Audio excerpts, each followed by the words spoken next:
بسم اللہ الرحمن الرحیم والصلاة والسلام علی رسولہ الکریم اما بعد۔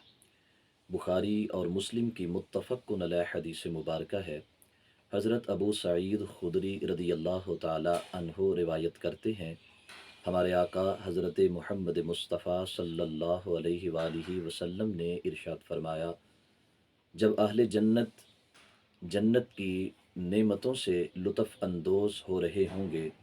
تو رب ذوالجلال ان سے ہم کلام ہوگا اور فرمائے گا، اے اہل جنت رب ذوالجلال کی اس پکار پہ جواب دیں گے۔ خدا تعالی جل جلالہ فرمائے گا کہ اے میرے بندو، کیا تم مجھ سے راضی ہو؟ تو اہل جنت عرض کریں گے کہ مولا، ہم تجھ سے کیوں کر ناراضی ہوں، کیونکہ تو نے ہمیں وہ نعمتیں عطا فرمائی ہیں کہ جو اپنی مخلوق میں سے کسی اور کو نہیں عطا کی۔ جو کچھ تو نے ہمیں عطا کر دیا، یہ جنت کی بہاریں، یہ جنت کی نعمتیں، جنت کے محلات، جنت کی یہ عظیم نعمتیں ہمارے علاوہ کسی کو میسر نہیں ہیں، تو کیا اب بھی ہم تم سے راضی نہ ہوں؟ تو رب ذوالجلال ارشاد فرمائے گا کہ اے میرے بندو، کیا میں تمہیں جنت کی ان نعمتوں سے بھی عظیم نعمت عطا نہ کروں؟ تو اہل جنت عرض کریں گے کہ مولا، جنت کی نعمتوں سے بڑی نعمت کیا ہو سکتی ہے؟ ایسی نعمتیں کہ جن کو زوال نہیں ہے، ایسی نعمتیں کہ جس کو مل گئیں اس سے چھینی نہیں جائیں گی، ایسی نعمتیں کہ جن میں کبھی تغیر و تبدل نہیں ہوگا، ایسی نعمتیں جن میں کبھی کوئی نقص، کوئی خامی پیدا نہیں ہوگی، ایسی نعمتیں جس بندے کو مل چکی ہوں تو اسے اس سے بڑی نعمت کیا مل سکتی ہے؟ تو خالق کائنات جل جلالہ ارشاد فرمائے گا کہ جنت کی ان نعمتوں سے بھی بڑی ایک نعمت ہے، اور وہ نعمت یہ ہے، احل علیکم رضوانی فلا اسخط علیکم بعدہ ابدا، کہ میں تم سب سے راضی ہو چکا ہوں، آج کے بعد میں تم میں سے کسی سے ناراض نہیں ہوں گا۔ اب میرے بھائیوں، یہ رب ذوالجلال کی وہ عظیم نعمت ہے کہ جسے خالق کائنات جل جلالہ جنت کی بہاروں سے بھی بڑی نعمت قرار دے رہا ہے، جنت کی ناقابل تبدیل نعمتوں سے بھی بڑی نعمت قرار دے رہا ہے کہ آج میں تم سے راضی ہو چکا ہوں اور آج کے بعد میں تم سے کبھی ناراض نہیں ہوں گا۔ عزیزان گرامی قدر، اس سے آپ اندازہ کریں کہ اہل ایمان کس قدر خوش قسمت ہیں کہ آج دنیاوی مصائب اور مشکلات پہ وہ صابر شاکر رہ کے اپنی زندگی بسر کر رہے ہیں، بدلے میں جب ان کو جنت ملے گی تو جنت میں رب ذوالجلال کی طرف سے ساری نعمتیں بھی عطا ہوں گی، اور پھر ان تمام نعمتوں سے بڑی نعمت اللہ کی رضا بھی اہل ایمان کو میسر آئے گی۔ موجم اوسط میں حضرت امام طبرانی رحمۃ اللہ علیہ اس حدیث کو لے کر آئے، ہمارے آقا صلی اللہ علیہ وسلم صحابہ کرام رضوان اللہ علیہم اجمعین کی ایک جماعت کے پاس تشریف لائے اور آ کر صحابہ کرام سے استفسار فرمایا، سوال کیا، پوچھا، اے میرے صحابہ، تم لوگ کیا ہو؟ تو صحابہ نے عرض کی، محبوب، ہم ایمان والے ہیں۔ اپنے ایمان کا اظہار کیا کہ ہم تو اہل ایمان ہیں۔ تو میرے آقا صلی اللہ علیہ وسلم نے فرمایا کہ تمہارے ایمان کی کیفیت کیا ہے؟ ذرا اپنے ایمان کی کیفیت بھی واضح کرو۔ تو صحابہ کرام رضوان اللہ علیہم اجمعین نے عرض کی، محبوب، ہمارے ایمان کی کیفیت یہ ہے کہ ہم مشکلات پر، مصائب پر، تنگی کے آنے پر صبر کرتے ہیں، اور خوشحالی آ جائے، آسودگی ملے، رب ذوالجلال کی نعمتیں ملیں تو ہم شکر ادا کرتے ہیں، اور ہم ہر حال میں رب ذوالجلال کی تقدیر پہ راضی ہوتے ہیں۔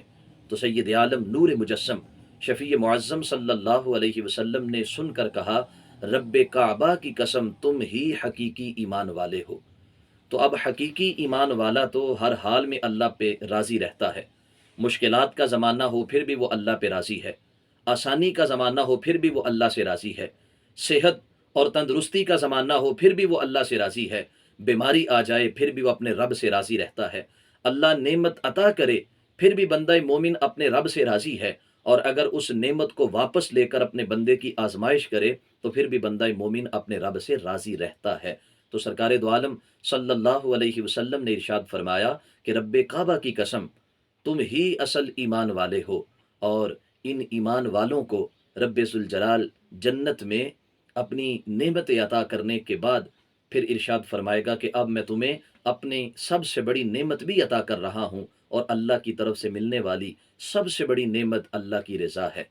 سب سے بڑی نعمت رب ذوالجلال کا اپنے بندوں پہ راضی ہونا ہے، اور اعلان کر دینا کہ آج کے بعد میں تم میں سے کسی پر ناراض نہیں ہوں گا۔ دوستان مکرم، یہاں یہ بات بھی قابل غور ہے کہ میرے آقا صلی اللہ علیہ وسلم کے غلاموں کو جنت میں سب سے بڑی نعمت اللہ کی رضا ملنے والی ہے، تو مصطفیٰ کے غلاموں میں سب سے پہلے صحابہ کرام رضوان اللہ علیہم اجمعین آتے ہیں، وہ مقدس لوگ جنہیں رب ذوالجلال نے خود منتخب فرمایا اور نبی مہربان صلی اللہ علیہ وسلم کی خدمت میں محبوب علیہ صلاۃ وسلام کی صحبت میں آنے کا اعزاز بخشا ہے۔ انہیں خالق کائنات جل جلالہ جنت میں ملنے والا وہ مقام دنیا میں عطا فرما چکا ہے۔ قرآن مجید برہان رشید میں ایک بار نہیں، دو بار نہیں، 4 مرتبہ رب ذوالجلال نے صحابہ کرام رضوان اللہ علیہم اجمعین سے اپنی رضامندی کا اعلان فرمایا ہے۔ عمومی طور پہ کسی بات کی عظمت کو بیان کرنے کے لیے، کسی بات کی اہمیت کو بیان کرنے کے لیے اسے 3 مرتبہ دہرایا جاتا ہے، لیکن صحابہ کرام پر اللہ اس قدر راضی ہے کہ اپنی رضا کی اہمیت کو بیان کرنے کے لیے ایک بار نہیں بلکہ 4 مرتبہ رب ذوالجلال نے اپنے اس جملے کو قرآن میں دہرایا ہے، اور ہر مرتبہ اپنے اس جملے کو دہرانے کے بعد ایک مزید حکم اس کے ساتھ بیان کیا۔ جیسے سب سے پہلے قرآن مجید برہان رشید میں رب ذوالجلال سورۃ المائدہ میں صحابہ کرام سے اپنی رضا کا اعلان فرماتا ہے۔ سورہ مائدہ کی آیت نمبر 119 ہے، ارشاد فرمایا رضی اللہ عنہم ورضوا عنہ، اللہ ان سے راضی ہو چکا ہے اور وہ اللہ سے راضی ہو چکے ہیں۔ یہ ماضی ہے، ماضی مطلق ہے، اور برملا اللہ کا یہ اعلان ہے، یہ کوئی دعائیہ جملہ نہیں ہے کہ رب ذوالجلال ان سے راضی ہو اور وہ اللہ سے راضی ہوں۔ یہ دعائیہ جملہ نہیں ہے، یہ رب ذوالجلال کی طرف سے صحابہ کرام رضوان اللہ علیہم اجمعین پر ہونے والے انعامات کا اظہار ہے، اعلان ہے اس کا کہ اللہ ان سے راضی ہو گیا اور وہ اللہ سے راضی ہو چکے ہیں۔ تو ساتھ ارشاد فرمایا ذالک الفوز العظیم، اے ایمان والو یہی تو سب سے بڑی کامیابی ہے، جس بڑی کامیابی کے پیچھے ہم اپنی زندگی بسر کر رہے ہیں،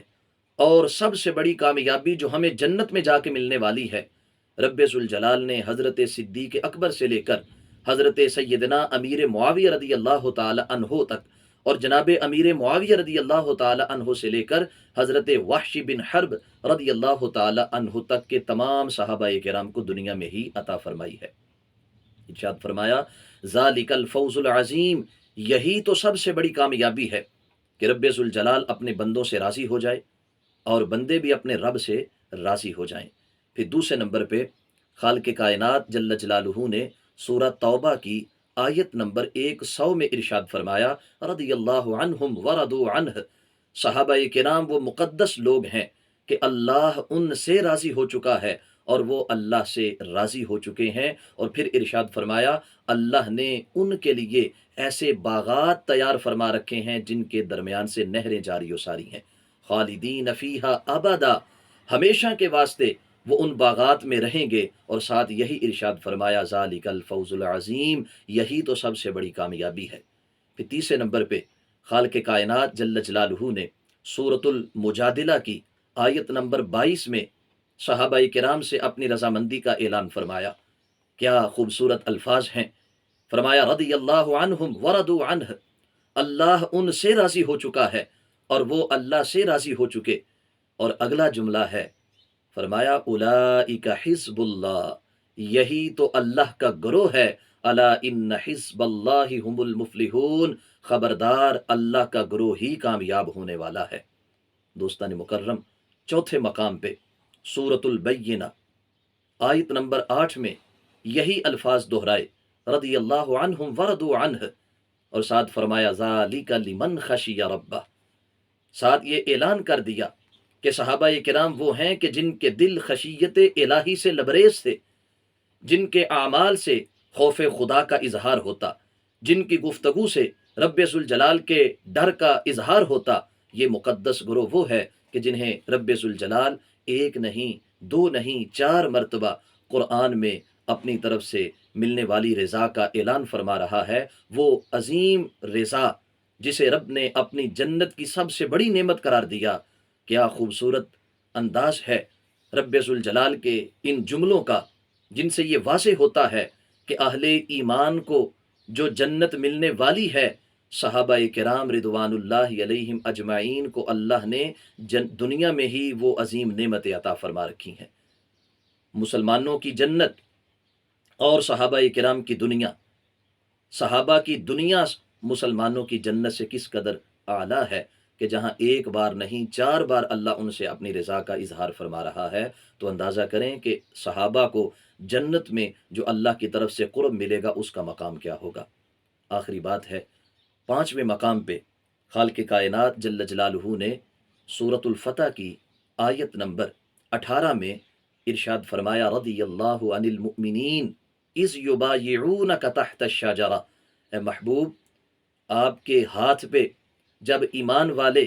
درخت کے نیچے بیعت کر رہے تھے، خالق کائنات جل جلالہ کو ان کی ادا اس قدر پسند آئی کہ رب ذوالجلال آپ کے ان تمام غلاموں سے راضی ہو چکا ہے۔ خالق کائنات جل جلالہ ہمیں بھی صحابہ کرام کی طرح دین کے ساتھ مخلص رہ کر اپنی زندگی بسر کرنے کی توفیق عطا فرمائے، تاکہ ہم بھی جنت کے مہمان